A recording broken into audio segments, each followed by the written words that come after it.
along with student athletes Michael Penix Jr. and Edafuan Ulofoshio. Coach, when you're ready, an opening statement, please. Yeah, you bet. Well, first of all, just congrats to Coach Harbaugh and Michigan on a great season and well played game tonight. They're obviously a very good football team, and on our end, I'm just proud of these guys. Starts with these two that are up here, and everyone in the locker room. Wasn't what we were expecting. We came, and I know our mentality and mindset was to come in and win the football game, but sometimes things don't always go the way that you want. And I'm proud of what these guys have done this year and over the last 2 years, and we got a lot of great things happening within our program, and we've got a lot to build off of. At this time, as a reminder, we will take questions for our student athletes first. Let us get you the mic. Give us your name and affiliation. We're going to go ahead and get started right down here in the front, off slightly to our right. Masvita Mara, CascadiaSports.net. I'll start with you, Michael. Just physically, how you feeling? And then I know there's a lot of emotions going through, but just, what's that locker room like, and what are some of those emotions you're feeling right now? Hurt. I mean, like Coach said, we came in here, we wanted to win. That's been our goal since day one. I said it since day one. But man, it sucks. We played a good team. They did some good things. I feel like on the offensive side of the ball, we just missed a lot of opportunities. Where we needed to execute the most to help our team. Put our team in a better position to come out with this win. But in the locker room, man, it's just a lot of love, man. We're just a group that, we've been through a lot together, man, and we're not going to point fingers or nothing like that. It's a lot of love in the locker room, man. Just, everybody just showing their appreciation for each and every person that, lay their body on the line, all, not just during the season, but off season, everything that we've been through. So, man, it's okay though. We're good. Okay, we're going to come right down here on our left. Mike Varell, Seattle Times. For Eddie, Michigan obviously comes in and they're physical every game, always have that approach. But what did they do early that you guys struggled with, and how did you adjust to that as you went through the game? Just misfits, to be honest with you. They went a couple gap schemes, and we had one less guy. They had a really good scheme against on the second touchdown because, they went tackle over, and the DBs were kind of like situated. So, we got it corrected, but at the end of the day, in games like this, we can't make, explosive mistakes like that, and it, ultimately costed us, we battled, but, at the end of the day, we can't give those mistakes at the end of it. Just clean it up. Simple fits, but, they did a really good job of being physical, staying on blocks, and, that's kind of what happened. Okay, we're going to come right down here again on our left. Chris Vanini from The Athletic for Michael. You got pretty banged up there. I know you got stepped on at one point toward the end, something on your right side. How are you feeling physically, and kind of what happened at the end there? Better than I was 3 years ago. I'm just happy that I was able to finish with the guys. I knew that I didn't want nothing to take me out of that game, because, I've been through it too much, and I knew that no matter what, I was going to make sure that I finished for the guys and, just giving my all, but I'm not healthy, but, I'll be there. I'm good. It's nothing major. I know that for sure. I talk with doctors and stuff like that. It's nothing major. If I had to play tomorrow, I'll play. So, good. Okay, we're going to go one row back on our left. Christy Reekin from the Associated Press. Michael, can you reflect on your long career and everything you've accomplished, and the decision to come back for another year and being able to do everything you did with this team? Yeah, man, it was my career. It was a lot. I feel like everything happened for a reason. Everybody know my story, so it's like, I've been through a lot. I've had ups and downs, but, I'm thankful for it all. I'm super blessed, obviously, to meet Coach DeBoer at Indiana, to lead me here, to be playing for the biggest game in college football, but obviously we didn't come out how I wanted to, but I know that each and every player on this team, they gave it their all, and, it wasn't enough today, and for me, I'm going to take accountability for the offensive side of the ball. I feel like we could have did better, too many penalties, and we had a lot of offsides. And I'm put that on me because I got to be louder. I got to, make sure I'm great with my communication and stuff like that. So my offensive line isn't, hearing ghosts. It's just, I don't know. It's been a long one, but man, I'm blessed. I'm blessed to be here. I'm blessed to be on this team, and these guys will be my brothers forever. So. Take our next question from the middle here on the left. Greg Bell, the News Tribune. Mike and Eddie, what are you proudest of your time at UW? Eddie, go ahead. Man, just resilience. I mean, to be honest, when we went 4-8, I completely lost hope, and I didn't know whether I wanted to be a part of a rebuilding process, and I really wouldn't be here without Coach DeBoer. To be straight and frank with you, he gave me something to believe in, and even when I tore my ACL 3 months later, he still believed in me, still pushed me, he still wanted me to be a leader. Even though I couldn't understand it, I appreciate it, and I'm proud that we have, people upstairs that truly care about their players. I'm proud of the University of Washington. It was an honor to play here. It was an honor to, really wear the purple and gold. And, I'm really proud that, we not only did we, bring this university back to, where it belongs, and in terms of just being a marquee, university. I'm proud of these guys, man. All of us have been together for a long time, and we truly care about each other. We truly love each other. We eat together. We joke together. We play a bunch of games together and stuff. So I'm proud of it all. I'm proud of every single moment I've had here. It's been a blessing for sure, and I got to thank the man upstairs for all of it. Just a couple more for our student athletes right down here in front. Kyle Bonnegar with ESPN. Mike, there was 4 drives in the second half where you guys had a chance to tie the game. Was there anything consistent about those, or why it didn't work out? And what did you make of the pressure that Michigan was able to get on you? We just got to execute. We didn't execute whenever we needed to. I feel like as far as the whole exotic stuff that they were doing on film and stuff, that we saw against Alabama, I don't feel like we were confused or anything like that.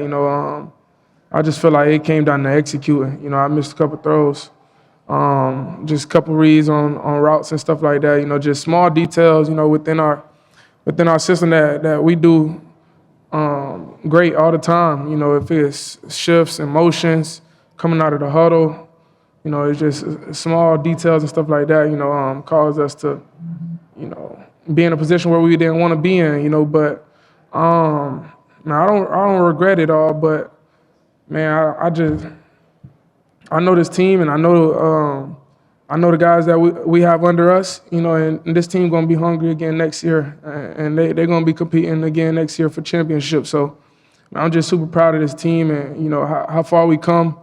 Always be an underdog. This is the only time that y'all were right. But man, we were able to fight and push through. So much adversity, and just people doubting us and not believing in us throughout the season. And to get to this point, man, it's a blessing. And I know that everybody on this team worked for it. So, In the back, standing up. Mark Myers, Associated Press Radio. Michael, your team came into the game averaging 38 points. You only scored 13 tonight. Michigan has the top-rated defense in the country. What was it like facing that defense, and how good are they?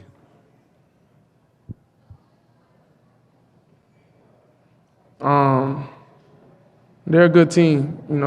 We just didn't execute it in the moments we needed to. Yeah, man. It was just about executing, man. I don't feel like they did anything that I feel like we beat ourselves. And It was times we definitely had opportunities to make big time plays, to make this game a lot different, but it just come down to executing. They're a good team, but we had a lot of opportunities. Last question for our student athletes here in the front. Chris Vanini from The Athletic from Michael. Along those lines, the fourth down you missed Rome was pretty open. Was that just a miscommunication on where the route was going to go, or how did you see that play? Yeah, it's on me. I just got to make the throw. That's it.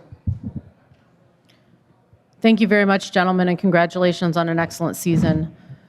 We'll go ahead and open it up for questions for Coach. Questions for Coach. We're going to start right over here in the front. Mike Verrell, Seattle Times. Kalen, you can see, it's emotional night. I can see you getting emotional while Mike's talking, while Eddie's talking. And just how much does this mean to you? And what are you feeling for them in a moment where they won 21 straight but weren't able to kind of finish the job tonight? Yeah, I think it's pretty clear what these guys are made of, and these are two of the leaders that have led us all year long and over the last two seasons.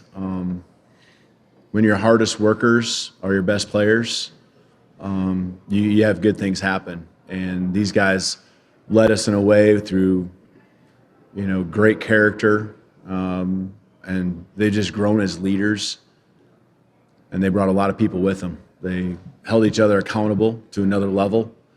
And, when you see players care so much about what's happening on the football field, when you see them love each other, when you see them have expectations, and when you fall short like we did tonight, you feel, I'm sorry. Yeah, I'm sorry that they couldn't realize a championship this year, because they made the sacrifices, they made the commitments. They, the goals that they had, the work supported it. And, just tonight we couldn't get over the hump. We couldn't make the plays to tie the score. And, sooner or later, when you're playing a good football team like we played tonight, they find a way to get to you here in the fourth quarter like they did. And I just feel bad for the guys because they've given so much to each other. They've given to me everything they possibly can, and that's why I feel the way I do, because I'm going to miss them, but I'm proud of them. I'm proud of what they've done for our program. I'm proud of what they have brought to our university, our community, and they've restored UW football, given us expectations that are what this program stands for and wants to have each and every year. We're going to move over to our right on the aisle. Ethan Kilbreth with The Daily. Coach DeBoer, this team hadn't been down by double digits all season, but can you talk about how they responded specifically on defense and how they were able to put pressure on Michigan? Yeah, I think, even just a two-score game, it's happened a couple times over the last two seasons, and I keep telling them the game's going to always come back to them, and putting one more score on the board is always going to put pressure on the other team because they know what we're capable of. And again, we just couldn't make that one play here and there. And when we did, a penalty, maybe bringing the play back, a holding call, and things like that, we just couldn't get over the hump. We couldn't finish the drive the way that we're used to. And that's a credit to Michigan. There's a piece where I agree with Michael. We had some self-inflicted wounds that we did to ourselves. Some penalties. Some plays that we are usually going to be making, and we just didn't quite make them. And it's not like anyone's not trying. I mean, they're giving everything they had. I could see it, and could tell in the locker room that they left it all out there just by the pain that they're going through. And that's, again, there's a piece to that where Michigan did some things as well. Obviously a very good football team. Right here in the front. Kyle Bonnegar with ESPN. Two questions, Kalen. The first is, at the end of the game, Penix comes over around the 20-yard line. You kind of meet him at the sideline there. Can you share anything from that moment? And then the second would be, what does this season and this, getting to this point do to springboard the program forward next year? Yeah, I just made sure, just ask him if he's all right, and because, he was obviously hit quite a few times, making sure he's okay. And, it was a brief time that we spent together there. I just wanted to make sure he knew how I felt about him, and this guy, came here and the trust he put in me to put people around him, whether it be offensive staff, offensive coordinator, quarterbacks coach, other players. He picked up and moved all the way across the country.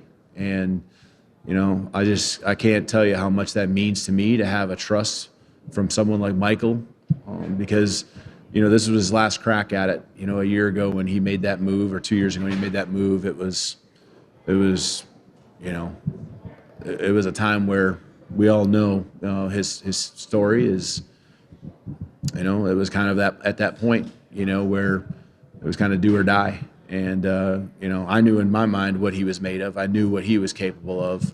And now it's just a matter of bringing it all together. And I can't tell you how much it means that he had that trust in me, and seeing him grow and develop, and just, the mindset he has, just the fighter's mentality he has, the leadership.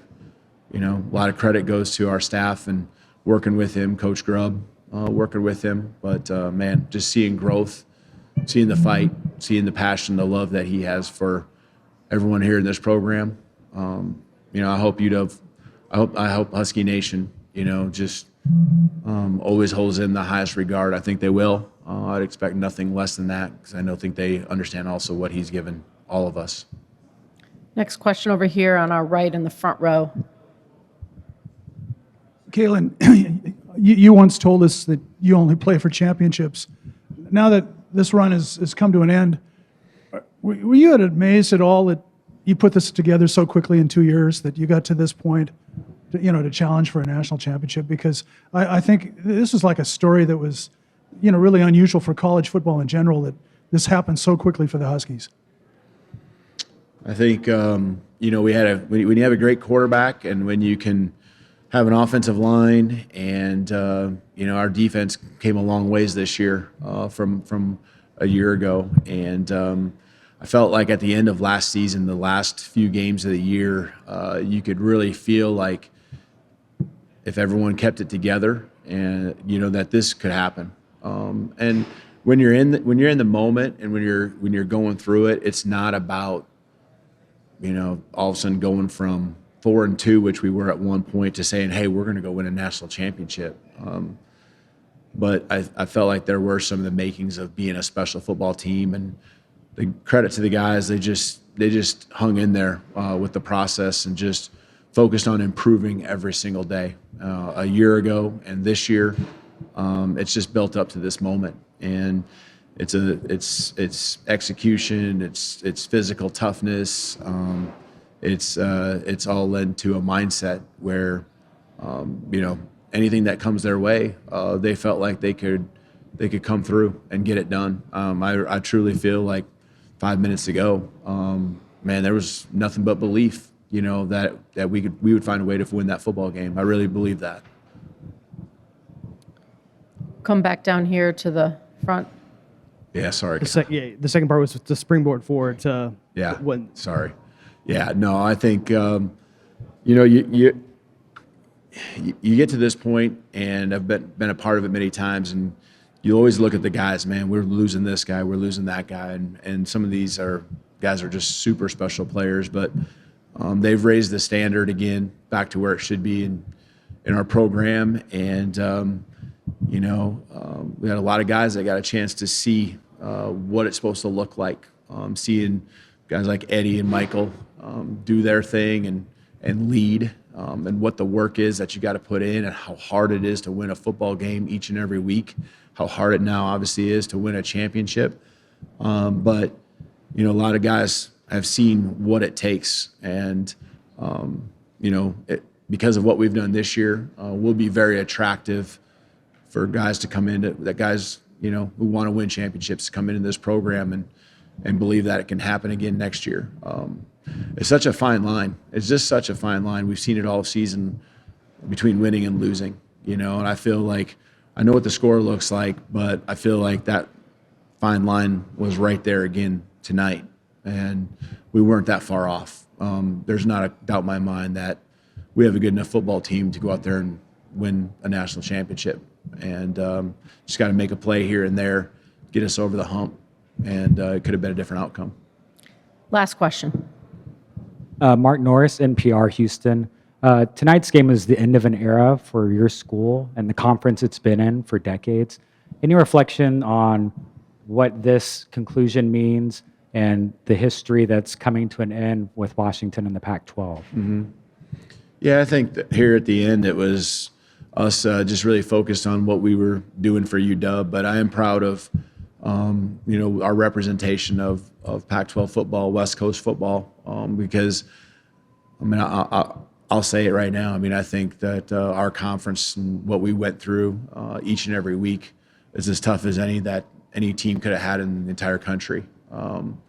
There's just a lot of really good teams, a lot of really good coaches, and I'm proud of what we accomplished. Not just an overall record, but each and every week, having to be our best because the teams that we were lining up across from us were extremely strong. There's multiple teams that could have been knocking on the door of being a conference champion, being even in a Final Four. I really believe that there's some really good football that's been playing on the West Coast, and so I tip my hat to those coaches that have been a part of the Pac-12, and obviously our history in the Pac-12, and comes to an end. But all our alumni who have been a part of so many big games and given us a tradition, I want to make sure we always remember those. So it is sad to see the Pac-12 have this time right now that we're coming to an end with, but I just, I'm glad that we represented West Coast football, Pac-12, the way we did this year. Coach, thank you very much. Thank you.